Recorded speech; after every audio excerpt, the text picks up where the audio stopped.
नमस्कार, मैं आपका संदीप सर। हम लोग कई दिनों से कुछ पर्सनल कारण की वजह से आपका व्याकरण की क्लास रोके हैं। आज पुनः हम लोग व्याकरण की क्लास शुरुआत करेंगे। जैसे कि आप याद करेंगे कि पिछली वाली वीडियो में आपको पढ़ा दिया गया है, जिसमें आपको संज्ञा और सर्वनाम की पढ़ाई हो चुकी है। संज्ञा आपके कितने प्रकार के होते हैं और सर्वनाम कितने प्रकार के होते हैं, उन प्रकारों का उदाहरण सहित व्याख्या कर दिया गया है। जैसे कि मैंने आपको बताया था कि विकारी शब्द 4 प्रकार के होते हैं। एक होता है संज्ञा, दूसरा सर्वनाम, और तीसरे नंबर पर मैंने आपको विशेषण बताया था। याद होगा आपको, संज्ञा, सर्वनाम, विशेषण और आपको क्रिया, ये 4 को चीज़ मैंने आपको बताया था, जिसमें से आपको तीसरा आज विशेषण पढ़ना है। क्या पढ़ना है? विशेषण। सीधे शब्द में आप समझेंगे विशेषण का मतलब क्या होता है। विशेषण का मतलब होगा विशेषता। क्या होगा? विशेषता।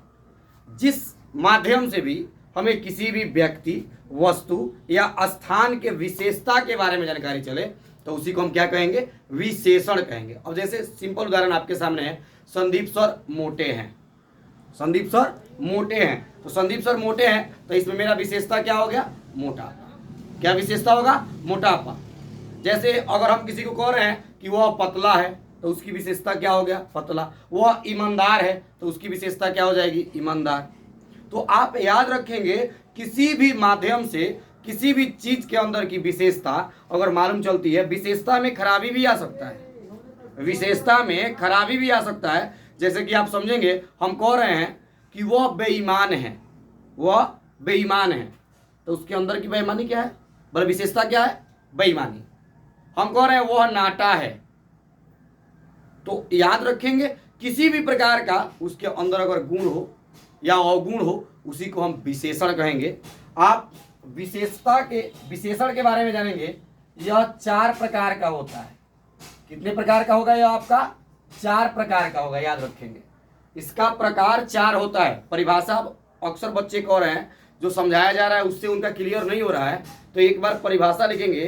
किसी भी माध्यम से हमें किसी भी शब्द में किसी भी व्यक्ति, वस्तु या स्थान के विशेषता के बारे में जानकारी चले तो उसी को विशेषण कहेंगे। यह विशेषण जो होता है 4 प्रकार का होता है। एक में हो जाएगा आपका गुणवाचक विशेषण, गुणवाचक विशेषण। 2 में हो जाएगा संख्या वाचक विशेषण। 3 में हो जाएगा परिमाण वाचक विशेषण। और 4 में आपका होगा सार्वनामिक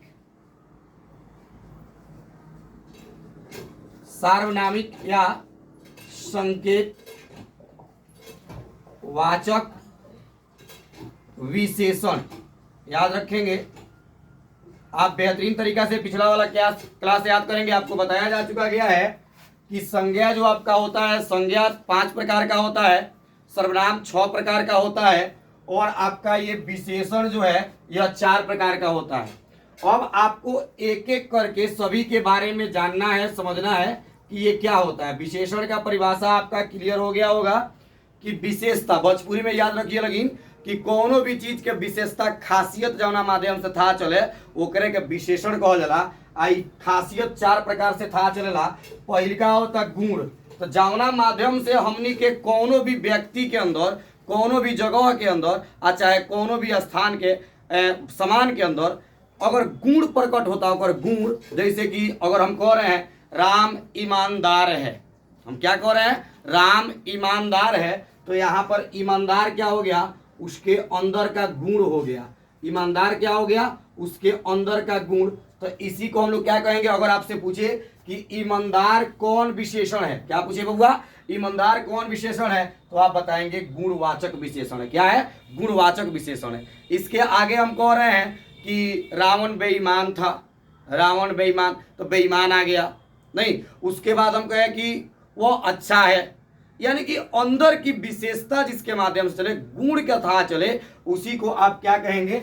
गुणवाचक विशेषण कहेंगे। आप ये बात याद रखेंगे, किसी भी व्यक्ति, वस्तु या स्थान के गुण का मालूम चले। जैसे हम कह रहे हैं जगदीशपुर बहुत अच्छा शहर है, जगदीशपुर अच्छा चौक है, तो हम अच्छा कहें तो इसके माध्यम से आपका क्या बोध हो रहा है कि यह गुणवाचक, इसका अच्छा गुण हो गया। उसके बाद हम आपसे कहें कि वह नालायक है, वह दुष्ट है, तो नालायक कहें या दुष्ट कहें तो वह उसके अंदर की विशेषता है, तो वह गुणवाचक विशेषण हो जाएगा। आप याद रखेंगे गुणवाचक विशेषण किसे कहेंगे।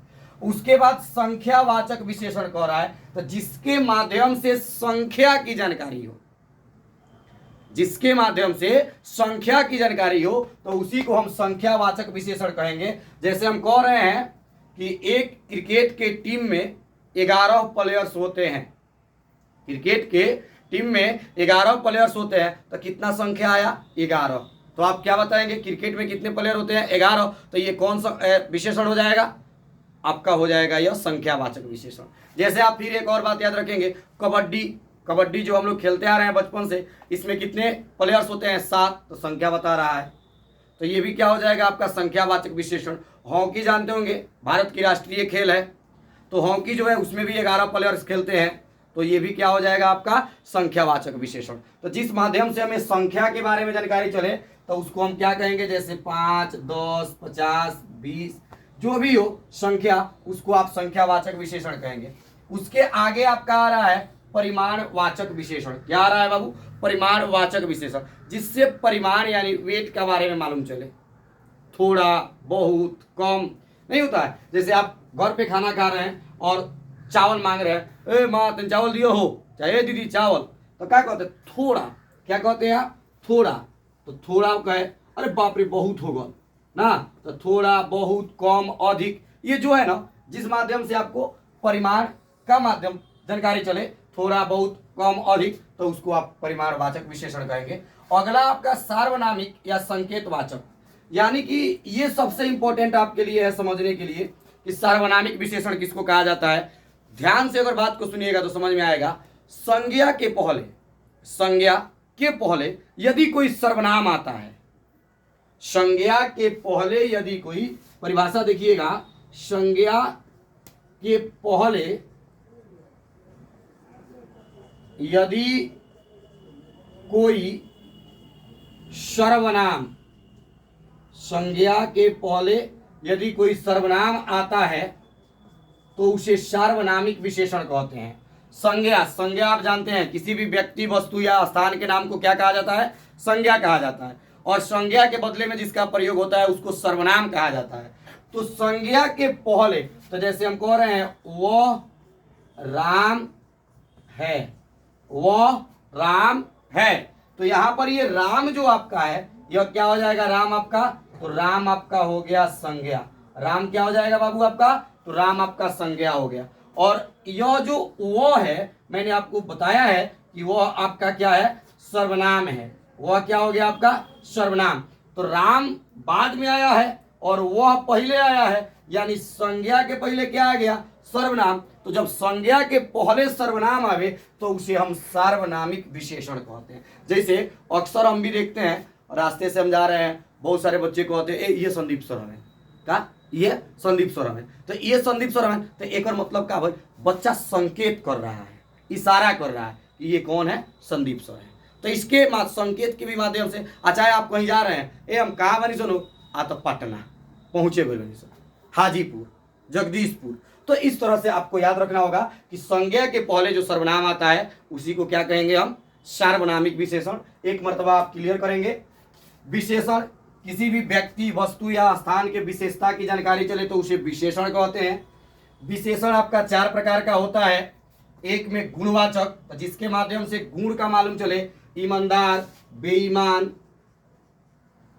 अच्छा, बुरा, जिस माध्यम से हमें गुण की मालूम चले उसे हम गुणवाचक विशेषण कहेंगे। संख्यावाचक, जिस माध्यम से हमें संख्या की जानकारी हो तो उसे हम संख्यावाचक विशेषण कहेंगे। परिमाणवाचक, परिमाण का थोड़ा बहुत कम अधिक ये जानकारी हो तो परिमाणवाचक विशेषण कहेंगे। और सार्वनामिक, संज्ञा के पहले आने वाले सर्वनाम को सार्वनामिक विशेषण कहते हैं और इसके साथ साथ संकेत भी किया जाता है। जैसे वो फलानवा है, चिलानवा है, ऐसे नाम लेकर कहा जाएगा तो उसे विशेषण कहते हैं। आपका विशेषण का क्लास समाप्त हुआ।